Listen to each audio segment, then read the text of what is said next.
Hi, my name's Scott Wilson. Today I'm going to be teaching you how to do the bench press. Nice and safe, nice and controlled, so we really get the most out of the exercise, building those muscles.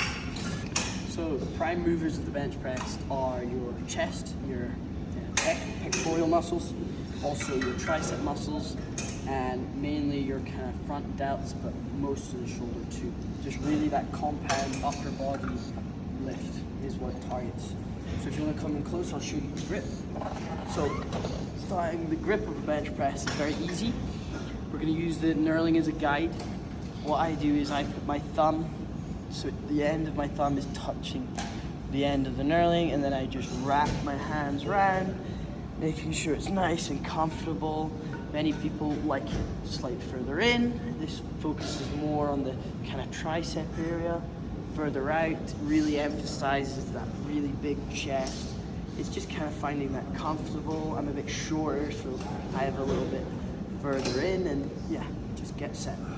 Okay, so you can see on the bench, lie back, making sure you don't hit your head, kind of eye level, the bar right above you. What you want to do is you watch my feet, you want to drive your feet in, pushing those hips up, engaging your scapula and your shoulder blades, and then reaching up, doing the grip on the bar that we just talked about, and that's your set. Really nice, strong position. You then lift the bar up nice and slow, and nice and controlled, down, onto the sternum, and pushing up. If you want to go look at the side, just look at the side. Bar path, nice and straight, tiny bit forward at the start, and then you're going down, pushing straight. So, the speed of the bar is not very fast. We're staying controlled the whole way, really focusing on keeping control of the bar throughout the whole routine. Our breathing is also very important. We want to inhale as we go down. Our lungs as we're at the bottom. In the hole, we hold our breath ever so slightly. But as soon as we're out, we exhale. So that's the bench press. Beginners kind of range of sets and reps. I'd say keeping it 4 to 5 sets of 5 to 6 repetitions is a good range to really get benefit out of this exercise. Hello, my name is Scott Wilson, and I'm going to be going over the military press today.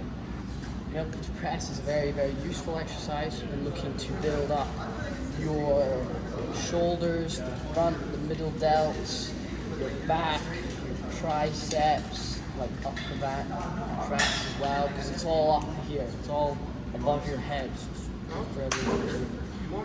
So examples of the grip that you need for a military press are very similar to that of the bench press. Just nice and controlled, comfortable on the bar, using the knurling as a guide, get comfortable. I usually like to use the tip of my thumb, the edge of the knurling, making sure to really lock myself in. So when approaching the bar, we want to set up our grip nice and comfortable. We want to really step in close. You don't want to be too far away. You want to be practically under the bar. You want to use your legs to lift up, step back, get your feet shoulder width apart, toes pointing slightly outwards. And then from there, we have 2 types of military press. Strict military press, which is where we're going to go from using only our arms, straight up, pushing our head through the bar, and then controlling it back down onto our chest. Simple, up, pushing the head through and down. Similarly, the other military press, leg assisted, is the exact same movement with the half little bend in the legs initially to give you that pop off the chest, and then pushing through with that head. And then re-racking just with the legs up. So, speed of the bar for the military press is similar to that of the bench, apart from on the up. On the up, we're trying to be really explosive to try and get that work done. So, really explosive, then control on the way down to get that eccentric work, and just safety. Explode on the top, push the head through, then slow on the eccentric, just to control the bar back down to our chest. So, the breathing for the military press is a little bit different to that of the bench press. What you want to do is you want to take a big deep breath as you load the bar up, and then as you're doing the work, big exhale. Breathe in on the way down. Big exhale. Some people like to hold when they get the bottom in the hole, so you can explode out, but it's personal preference.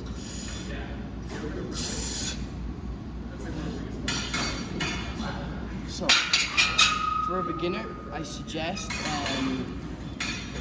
sets of about 3 or 4 sets of about 5 to 6 reps is a good range to really start off and get used to the movement and build up as we go.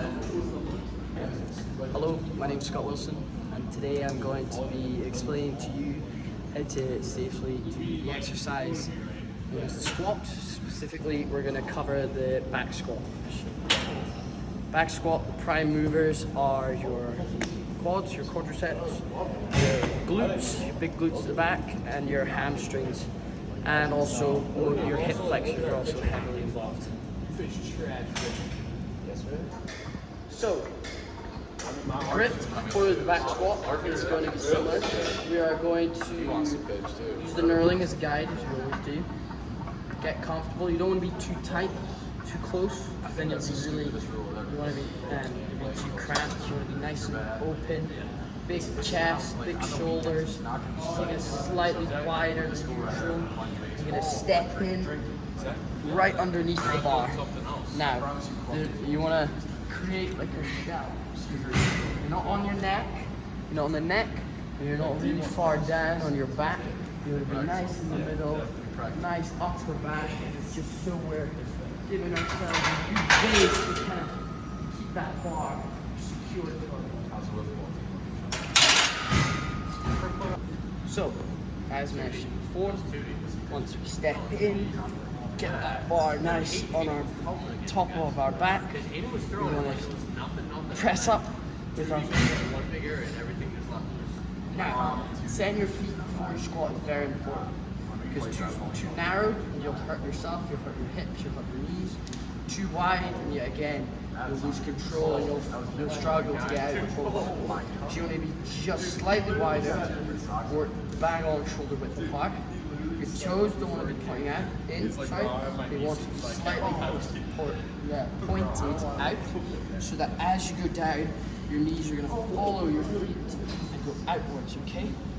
So once we've got in this position, we're going to keep our chest up, head up, nice and slow, but then bar straight down, controlled, really feel those glutes and those hips, and then driving up, pushing your hips through afterwards. So I'll show that again, head, chest up, really nice and slow, knees out, bar right on top of us, right on our hip, and then push it.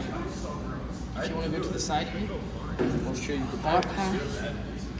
Yeah, again, nice and controlled, really on top of us, head up, chest up, load the hips, and then the press.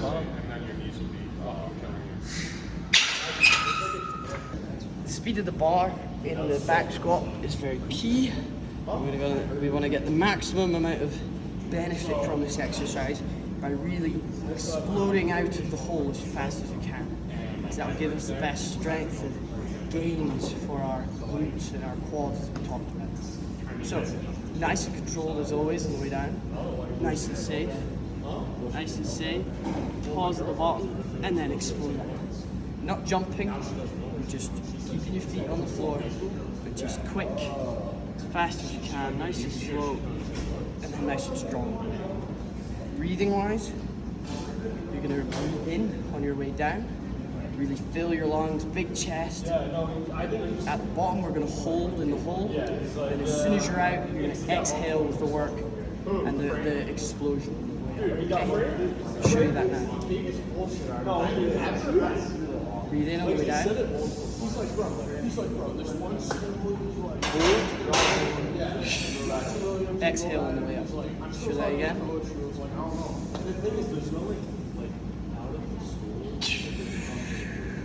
In through the nose, out through the mouth. Back squat is a brilliant exercise for beginners. I'd recommend sets you hit about 4 or 5 sets of a good 6 to 8 repetitions. Will really give you a good base for this.